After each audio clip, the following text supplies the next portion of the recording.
मकर राशि। तपाईको lucky number 8 र लकी रङ कालो हो। तपाईको लकी स्टोन नीलम हो। तपाईको सबैभन्दा मिल्ने साथी वृष हो, तर सबैभन्दा ठूलो शत्रु मेष हो।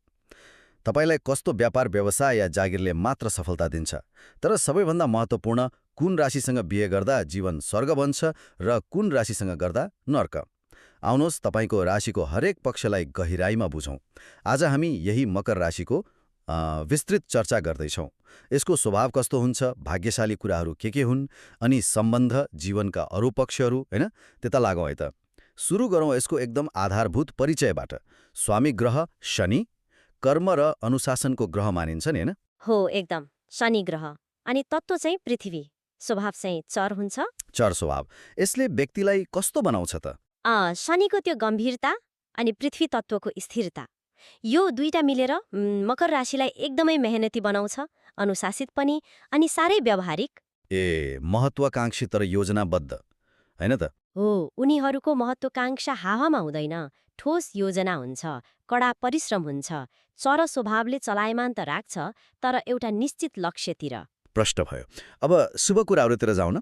जस्तो शुभ रङ कालो र नीलो भनियो, शुभ अङ्क 8, अरू पनि छन् कि? 8 मुख्य हो, 2, 6, 7 पनि सहयोगी मानिन्छन्, तर अशुभमा चाहिँ 1 र 3 पर्छन्। अनि बार, शनिबार, रत्न चाहिँ नीलम, यी सबैको पछाडि केही ज्योतिषीय कारण छ होला नि? अवश्य छ। यी सबै शनिसँग सम्बन्धित छन् क्या। जस्तो अङ्क 8ले शनिको प्रतिनिधित्व गर्छ, स्थायित्व, कर्मफल।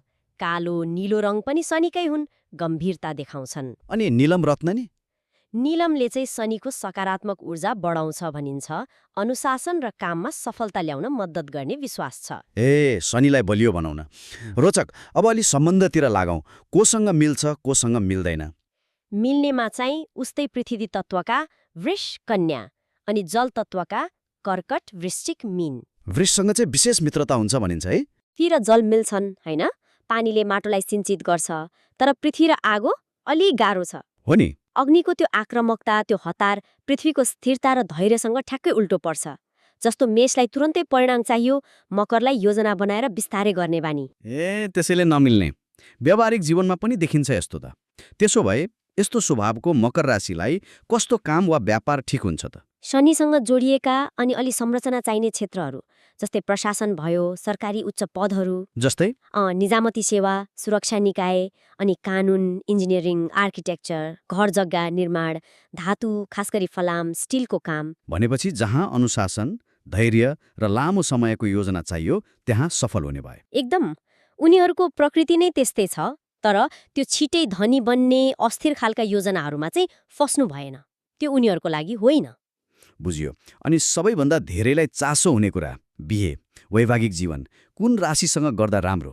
सामान्यतया त उही पृथ्वी तत्त्वका राशि वृष र कन्या, यिनीहरूसँग तालमेल एकदम राम्रो हुन्छ, किनकि जीवन हेर्ने दृष्टिकोण, व्यावहारिकता मिल्छ। भनेपछि सामान्य राशि हेरेर मात्र भएन, कुण्डली मिलान महत्त्वपूर्ण रहेछ। एकदमै। वैवाहिक सुखका लागि त गहिरो विश्लेषण चाहिन्छ नै। हो, यो व्यक्तिगत विश्लेषण र मार्गदर्शन त चाहिने नै रहेछ। अनि यस्तै व्यक्तिगत ज्योतिषीय जानकारीको लागि मेरो नेपाल मोबाइल एप पनि छ। हामीले यो जानकारी पनि त्यही एपको ज्योतिषीय विश्लेषणको आधारमा तयार पारेका हौँ। मेरो नेपाल एप, यो त आफ्नो छुट्टै ज्योतिष जस्तै भयो क्या। यसबाट दैनिक 3वटा प्रश्न सित्तैमा सोध्न मिल्छ। 3वटा प्रश्न? हो, निःशुल्क।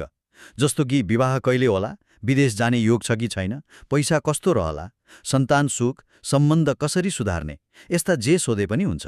अनि उत्तर नि? उत्तर तुरुन्तै पाइन्छ, त्यो पनि आफ्नो व्यक्तिगत कुण्डली र चलेको दशा हेरेर। दैनिक राशिफल पनि सित्तैमा हेर्न मिल्छ, आफ्नै कुण्डली अनुसारको। त्यो त राम्रो भयो। हो नि। अब अरू पात्रो या क्यालेन्डर एप चाहिँदैन, सबै ज्योतिषीय कुरा यही एउटै एपमा। हजुरको आफ्नो व्यक्तिगत ज्योतिष। ल, आजको हाम्रो यो मकर राशिको गहिरो चर्चालाई छोटकरीमा भन्दा के बुझियो भने शनिको प्रभाव र पृथ्वी तत्त्व, यसले दियो अनुशासन, महत्वाकांक्षा र व्यावहारिकता। भाग्यशाली अङ्क 8, कालो नीलो रङ अनि नीलम रत्न, यिनले जीवनमा असर पार्छन्। अनि काममा चाहिँ संरचना चाहिने स्थिर खालका क्षेत्रमा सफलता, जस्तो प्रशासन, इन्जिनियरिङ। अनि बिहेको लागि वृष र कन्या उत्तम, तर व्यक्तिगत कुण्डली हेर्नै पर्छ।